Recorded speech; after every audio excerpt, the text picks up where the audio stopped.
사람의 생명은 그 무엇보다 고귀하고 소중하다라고 우리는 여겨볼 수 있겠습니다. 예수님이 구원하여서 우리가 얻은 생명이죠.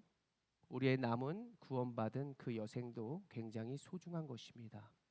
그렇다면 우리의 자녀들의 생명과 시간도 소중한 것이 되겠고, 우리 주변의 영혼들의 그 생명도 소중한 것이 되겠죠. 우리가 보는 열왕기하는 백성들을 향한 하나님의 구원, 그 구원 가운데에서도 하나님의 은혜와 공의가 나타나고 있는 성경이라 해볼 수 있습니다.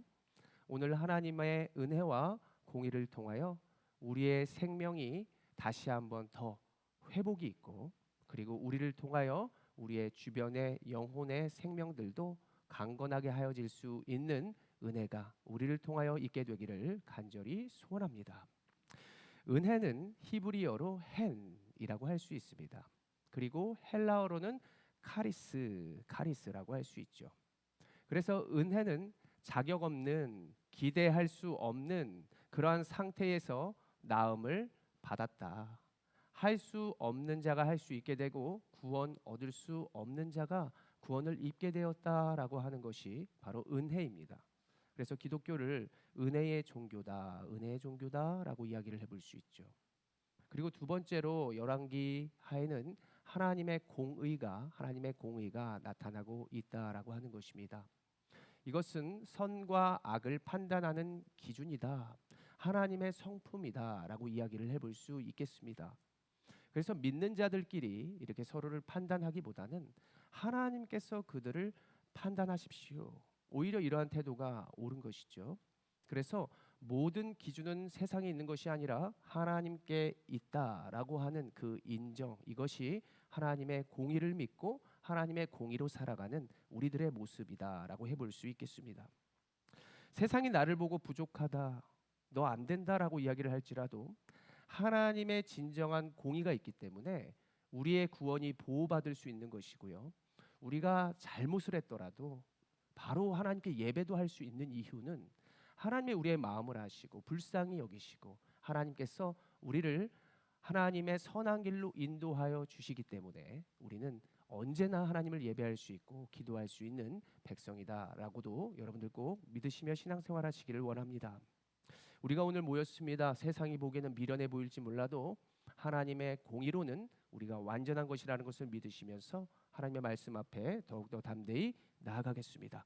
오늘 본문은 이스라엘의 분열 왕국 시대를 보여주는 것인데, 이스라엘이 분열되지 않았을 때는 그래도 강대국으로서 이방에게, 그리고 그들의 마음에 자존감도 굉장히 높았던 나라였습니다. 그런데 그러한 이스라엘이 분열 왕국이 되었죠. 솔로몬의 후손 때부터 이제는 남유다와 북이스라엘로 나뉘게 되는데, 그들이 처음에는 하나님을 잘 믿었다가 이제는 분열되면서부터 자신의 생각과 우상들의 큰 영향을 받게 되었다라고 우리는 볼 수 있겠습니다. 이러한 분열 왕국 시대에서 우리는 오늘의 본문을 봐야 할 것인데요. 남유다에는 그 당시에 여호사밧 왕이었고요. 북이스라엘은 제 이름과 비슷한 여호람이라고 하는 왕이었습니다. 그래서 여호람과 그리고 여호사밧 왕이 이렇게 분열 왕국으로 왕으로서 자리 잡았을 때였습니다. 그런데 이 가운데 이방 나라 모압이 있었는데요. 모압이 북이스라엘에게 예전부터 조공을 드리고 있었습니다. 왜냐하면 이스라엘이 그만큼 강대국이었기 때문에 잘 보이려고 바로 자신들이 가진 산물이라든가 어떤 자원들을 가지고 계속해서 조공을 바치고 있었다는 것이죠.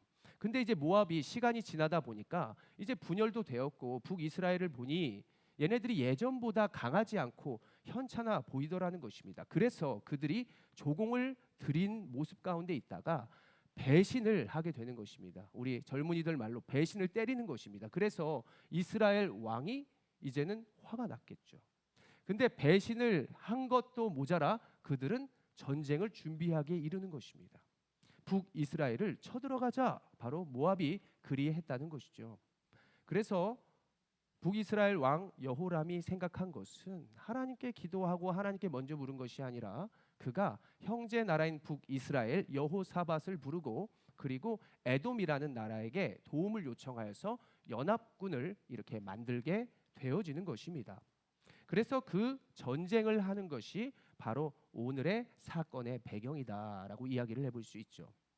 하나님은 하나님께 먼저 묻지도 않았던 그 연합군 북이스라엘과 남유다 그리고 에돔을 하나님께서는 그래도 은혜를 주셔서 여호사밧의 지난날의 믿음을 보시고 그리고 하나님의 사람 엘리사를 통하여 모압과 싸울 수 있는 힘과 기회와 능력을 주셨더라라고 하는 것이죠.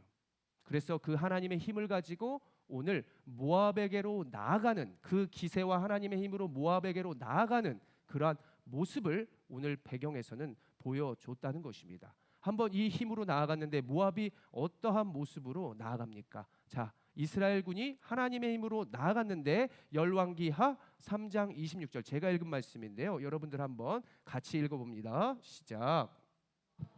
전세가 극렬하여 당하기 어려움을 보고 칼찬 군사 700명을 거느리고 돌파하여 지나서 에돔 왕에게로 가고자 하되 가지 못하고. 아멘. 하나님과 함께하는 그 연합군을 어떻게 모압군이 이길 수 있겠습니까?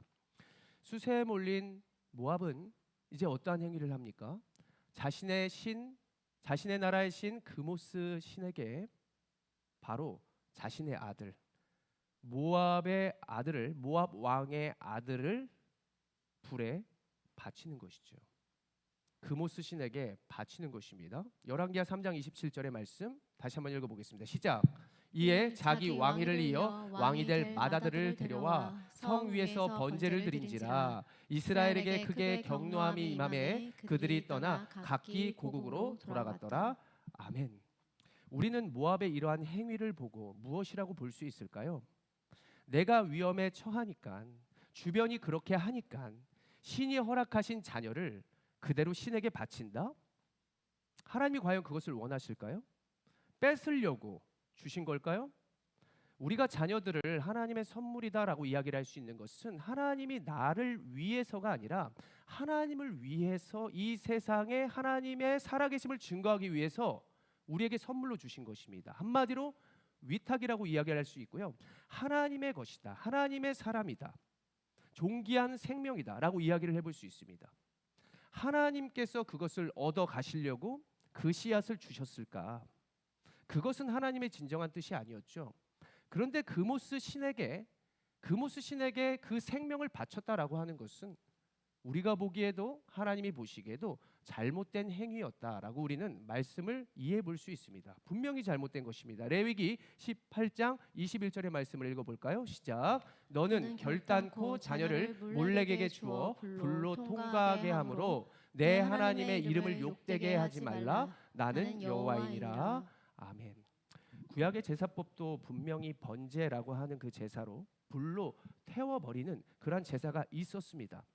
그러나 이방 신이 불로 드리는 제사와의 차이점이 있다면 그것은 하나님은 그 있는 그대로를 뺏어가지 않는다는 것이죠. 우리가 헌금을 보더라도 그렇습니다. 헌금을 보더라도 하나님이 10의 10조를 드리라는 말은 절대 하지 않습니다. 내가 너에게 준 것에 자원하는 심령으로 너가 죽지 않을 만큼으로 감사하는 마음으로 드리라고 했지 그 주신 그대로를 받으려고 하시지 않는 것이죠.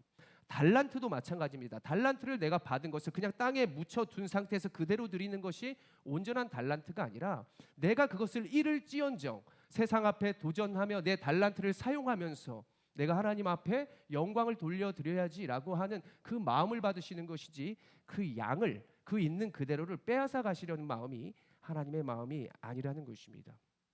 그래서 하나님께서 그 분명히 받으시는 제사는 이러한 세 가지가 있는데요. 세 가지를 우리가 자막을 한번 띄워보시기 바랍니다. 하나님께 드리는 온전한 제사의 모습은 첫 번째로 헌신과 순종을 확인하고자 한다는 것입니다. 그래, 너가 순종하는구나. 그래, 너가 헌신하는구나. 내가 실수하더라도요, 내가 부족하더라도요, 내가 하나님께 헌신과 순종하는 것이 온전한 제사다라고 이야기를 해볼 수 있습니다. 두 번째로는 하나님과의 관계가 좀 더 편해지는 것입니다. 계속해서 내가 하나님의 사람들과 어울리기가 힘들어지고 그리고 이 세상 사람들을 사랑하기에 너무나 어렵고라고 한다는 것은 여러분들의 예배가 잘못됐기 때문입니다. 불쌍하더라도 하나님의 긍휼함이 내 마음 가운데 있어야 하고 하나님의 사랑하심이 내 마음속에 조금이나마 있다면 우리는 하나님과의 관계가 돈독한 것입니다. 그래서 내가 하나님과의 관계가 돈독하냐 안 하냐라고 하는 것은 내가 주변의 관계를 보면 잘 알 수 있는 부분이겠죠. 그리고 하나님의 제사의 모습 세 번째는 은혜와 축복이 있다는 것이죠. 내가 부족해도요, 하나님의 은혜 가운데 그 예배를 받아 주시겠지라고 하는 믿음이 있는 것.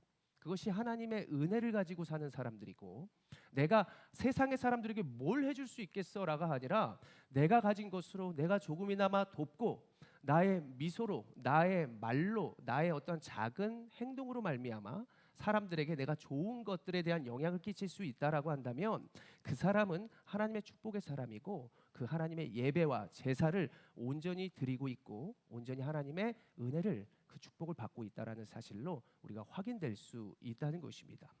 이 모든 것은 사람의 목숨이 아니라 허락하신 것의 일부다. 하나님께서는 원하시는 것은 마음의 중심이다. 우리 있는 그대로가 아니다라고 하는 것을 말씀드리고 싶다는 것입니다. 여러분들 잘 아시겠지만 우리가 아는 제사의 대표적인 모습 중에 가인의 제사와 아벨의 제사를 여러분들 잘 알 것입니다. 하나님은 왜 가인의 제사는 받지 아니하시고 아벨의 제사만 받으셨을까? 그 이유는 아벨은 구분되고 분별하였던 그 절제 드리는 예배였지만 가인은 그냥 보기 편하고 그냥 자기가 보기에 화려한 것들을 그냥 가지고 와서 하나님께 그대로 예배를 드렸다는 것입니다. 비록 그것이 양이 많았을지는 몰라도 그의 마음 가운데 어떠한 다른 무언가가 있었다는 것이죠. 진정으로 구분되고 진정으로 조금 수고로운 그러한 예배를 하나님은 받으셨다는 것인데요. 창세기 4장 6절의 말씀, 하나님께서 그 가인의 제사를 받지 않으니까 가인이 어떻게 합니까? 읽겠습니다. 시작. 여호와께서 가인에게 이르시되 내가 분하여 함은 어찌 됨이뇨 안색이 변함은 어찌 됨이냐. 아멘. 여기서 분하여야 함, 분함, 이 뜻은 불붙다, 태워지다라고 하는 정도의 분노를 가리키는 것입니다. 내 예배를 안 받으렸다고? 이렇게 큰 것을 드렸는데 안 되겠다고? 바라면서, 무엇을 바라면서 드렸다는 것이죠. 주신 것에 대해서 그 일부를 드렸다면 바라지도 않아요. 어차피 내가 더 큰 것을 내가 하나님께 드리지 못했으니까. 그런데 그는 하나님께 바라면서 드렸는데 돌아오는 소리가 이것밖에 안 되는 거예요. 예배를 아예 안 받으시는 거예요. 그러니까 몸에 불이 붙어버리는 것입니다. 본인이 세상의 마음과 감정으로 불태워진 것입니다. 그런데 오늘 모압과 이스라엘 모습을 보십시오. 열왕기하 3장 27절의 말씀을 다시 한번 보십시오. 마다들을 번제를 드리는 것입니다. 자신의 감정을 태우는 것이고요. 세상의 것으로 자녀들을 불태워버리는 것입니다. 우리가 자녀들에게 세상의 것으로 그냥 많은 것들을 준다. 그것이 도리어 자녀들을 불태워버릴 수 있는 것입니다. 세상 앞에 소멸시켜버리는 것이 될 수도 있는 것입니다. 그 모습을 보고 이스라엘이 어떠한 영향을 받습니까? 크게 경노하다, 충격을 받게 되었다는 것이죠. 이 충격이 어떠한 충격일까요? 이스라엘은 비록 전쟁에서 이기긴 했지만 그들의 충격은 그 기억에서 오래 갔을 것입니다. 여러분들 어떤 아이가 받쳐진다라고 하는 충격, 그 비슷한 것들을 여러분들 목격하시거나 보신 적이 있으십니까? 저도 그런 적은 없지만 저희 아버지 어머니가 시골에서 서울을 올라갈 때인지 서울에서 시골을 내려갈 때인지 관광버스, 그 고속버스를 타고 있는데 어떤 아이의 시신이 도로가에 있는 것을 봤다는 거예요. 그러니까는 예전에 시골길에 어떤 부모가 아마 농사일을 했는지 어떠한 다른 것을 한눈을 팔았는지 모르겠지만 그 어린 아이가 찻길로 뛰어든 거죠. 그래서 어떠한 차가 그 아이를 친 것입니다. 그런데 그 광경을 목격하고 아무도 그 아이를 치울 수 있는 용기가 없는 거예요. 너무나 끔찍스러웠고 너무나 잔인한 것이었고 왜 그 아이가 그 도로가에 그렇게 되어 있을까? 그 모습을 보면서 굉장한 처참한 광경을 보면서 놀랐다고 하셨습니다. 그때에 어떤 어르신이 와서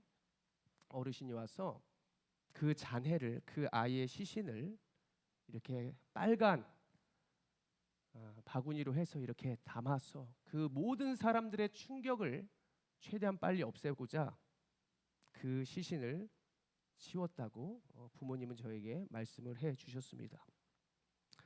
저는 이스라엘의 이 마음이 바로 이런 거와 비슷하다고 생각을 합니다. 그리고 더 비슷한 것은 여러분 이슬람이 폭탄 테러하는 것을 아시잖아요. 그게 명예로운 죽음이다. 그들이 어떻게 자신의 생명을 죽으면서까지 테러를 할 수 있겠습니까? 이것이 바로 세상의 우상에 자신의 생명과 주변을 바치는 그러한 행위 아니겠습니까? 알라는 살아있다. 그러면서 자신의 목숨을 그냥 버리는 거예요. 이런 끔찍함을 오늘 이스라엘이 보았다는 것입니다. 우리가 오늘날을 살아가면서 보게 된다는 것입니다. 우리가 한눈을 팔면 세상 앞에 나아가서 소멸될 수 있는 것이 우리 자녀들의 모습일 수 있고, 그리고 세상에서 아직도 사람들이 어리석고 우상에 빠지고 무언가에 미혹되어서 자신의 인생을 소멸시키고 그 소멸시키는 모습으로 하나님의 사람들과 주변을 격노하게 할 수도 있다는 사실을 우리는 꼭 생각해 봐야 한다는 것입니다. 이것이 과연 올바른 삶일까? 올바른 제사일까? 몸을 버려가면서까지 목숨이 위태로우면서까지 하는 예배와 우리의 인생은 하나님께서 받지 아니하신다. 그러한 예배를 원치도 아니하신다라고 하는 사실을 여러분들 꼭 깨닫고 진정한 예배가 무엇인지를 세상과 구분하여 여러분들 하나님께 묻고 화려하진 않아도 진정한 예배를 드리시는 여러분들이 되시기를 간절히 원합니다. 여러분들은 세상에서 무엇을 따라 살아가며 무엇을 예배하고 계십니까? 내가 무엇에 충격을 받아서 격분함으로 남들보다 더 잘 드려야지, 이러한 예배는 아닐 거야 라고 하는 그런 마음으로 예배를 드리고 있지는 않았나요? 어떠한 것에 자극을 받아 어떠한 감정으로 나의 은사와 또 내가 가진 것으로 하나님께 올려드린 적은 없으신지요? 우리가 이 시대를 살아가면서 모든 상황 속에서 이 딱 두 가지만 좀 기억했으면 좋겠습니다. 나는 누구의 예배를 드리는가? 누구께 예배가 아니라요, 누구의 예배를 드리고 있는가? 두 번째로 나의 가족을 어디서 어떻게 살기를 바라는가? 어떠한 영향을 끼칠 것이며 어떻게 남들이 살아가기를 기도하며 나아갈 것입니까? 지금까지 옆집 아줌마의 예배가 아니라, 그리고 옆집 집사님의 예배도 아니고요, 내가 가진 것으로 진짜 예배를 드려보는 것입니다.